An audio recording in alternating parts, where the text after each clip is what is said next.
घर वालों को पता ही नहीं था कि मैं कराटे सीख रहा हूँ। जब एक मेडल लेकर मैं आया, स्टेट चैंपियनशिप का गोल्ड मेडल, तो दैनिक जागरण में मेरी फ़ोटो छपी और नाम छपा, मेरे पिताजी का नाम छपा। तो लोग पढ़े, मेरे गाँव वाले दैनिक जागरण पेपर तोड़े आए, तो राजीव का नाम है और उसके पिताजी का नाम, तो बोले, "ये तो फलाने का लड़का है यार, ये तो गोल्ड मेडल लेकर आया है।" तो सब लोग जानने लगे, तो मेरे पिताजी मुझे बुलाए। उस वक़्त जीवित थे मेरे पिताजी, और बोले कि, "बेटा तुम कहाँ गए थे?" तो हम बोले, पापा हम तो गए थे स्कूल के टूर पे।" इसलिए तो फिर वो पेपर मेरे सामने रखे, हम मुझे एक चाँटा लगाया भी उन्होंने प्यार से। बोले, "तुमको बेवकूफ़ बताना चाहिए था कि हम कराटे सीख रहे हैं, बड़ी अच्छी बात है, कराटे सीखो तुम, मुझे कम से कम।" दोस्तों नमस्कार। इस वक्त हम हैं वाराणसी में और हमारे साथ में जो शख्स हैं किसी परिचय के मोहताज नहीं है। आज विदेशों से भारत के लिए 4 गोल्ड मेडल लेकर आ चुके हैं और बात करेंगे जिस तरीके से इन्होंने कराटे के माध्यम से 4 मेडल लेकर आए हैं। आज के युवाओं को भी गोल्ड मेडल लाना है तो आप सभी सर से कुछ सीख सकते हैं कि भारत के लिए हमको कैसे गोल्ड मेडल लाना है और कराटे में या फिर कैसे भी हमको किसी भी फील्ड में अगर आगे बढ़ना है तो हमको कहाँ से सीखना है। तो आइए हम मिलाते हैं राजीव राजभर जी से, जो कि बनारस के रहने वाले हैं और कराटे की फील्ड में आज इनका नाम विदेशों तक है।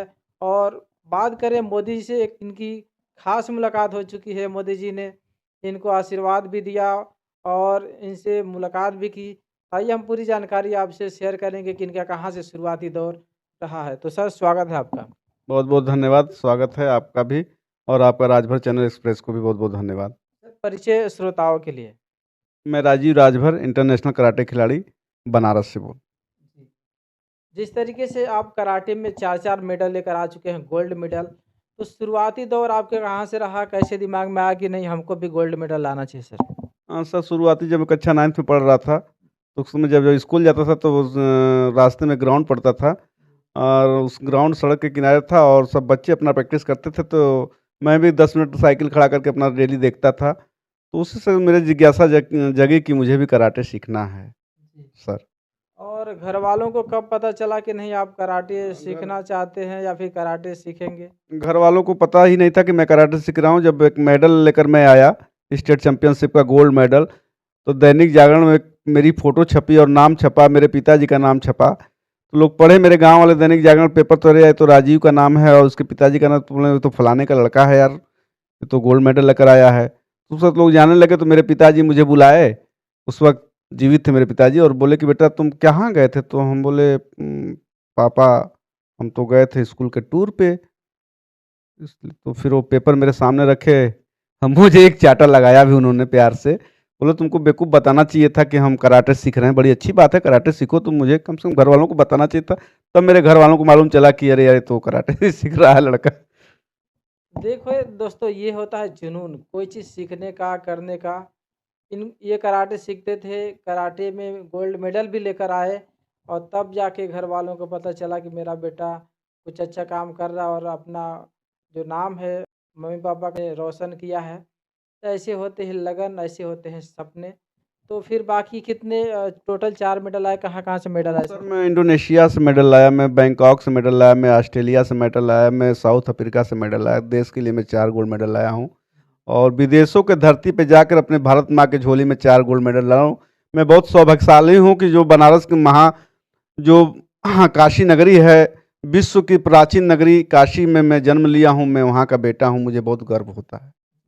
और बात करेंगे जिस तरीके से मोदी जी से आपका मुलाकात हुआ, मोदी जी ने आशीर्वाद दिया, उस समय कैसी अनुभूति हुई थी आपको अंदर से एक बार बताएँ? मुझे मालूम भी नहीं था कि माननीय प्रधानमंत्री मोदी जी से मेरी मुलाकात होगी।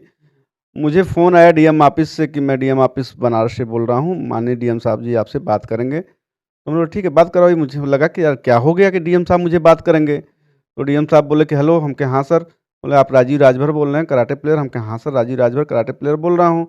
बोले, मैं बनारस डीएम बोल रहा हूँ, और माननीय प्रधानमंत्री जी का परसों कार्यक्रम लगा है और आपकी मुलाकात माननीय प्रधानमंत्री जी से होनी है। उन्होंने कहा कि मेरी मुलाकात राजीव राजभर से करवाइए। तो हम कहा बिल्कुल सर। तब मुझे मालूम चला कि माननीय प्रधानमंत्री जी मुझसे मिलने आएँगे, और मैं जब गया वहाँ सिगरा स्टेडियम में, माननीय प्रधानमंत्री जी ने मुझे पूछा और मेरा हाल-चाल भी पूछा, मेरे सर पे हाथ भी रखा और बोला कि बेटा क्या हो रहा है? हम कहा सर कराटे सीखते हैं और मैं कराटे सिखाता हूँ। अभी हाल में मुझे बैंकॉक जाना था इंटरनेशनल स्पोर्ट्स अवार्ड के लिए, तो बोला ठीक है बेटा आप जाओ, वहाँ से मिलकर आओ, तो फिर हमसे 30 तारीख को मेरी मुलाकात तुम्हारी दिल्ली में होगी सर। तो देखा आपने, जो सपने हैं, सपने खुद से देखे जाते हैं, खुद पूरा किए जाते हैं, उसके लिए जगना होता है, मेहनत करना होता है। तो बच्चों के लिए, जो आज के जो युवा हैं, उनके लिए क्या मार्गदर्शन देना चाहेंगे सर? आज की युवा पीढ़ियों से मैं यही कहना चाहता हूँ आपके चैनल के माध्यम से कि मोबाइल से दूर रहें, नशा से दूर रहें। 1 घंटा नहीं 7 दिन तो 3 दिन तो 1 घंटा वर्जिश करें। वो किसी फील्ड में रहें, किसी गेम से जुड़े रहें, लेकिन एक्टिविटी उनका स्पोर्ट्स वाली होनी चाहिए। बहुत-बहुत धन्यवाद सर, आपने अपना कीमती बहुत समय बहुत धन्यवाद आपको भी सर। दोस्तों चलिए इसके साथ मिलते हैं अगली वीडियो में, अगली अपडेट के साथ। तब तक के लिए जय हिंद, जय भारत।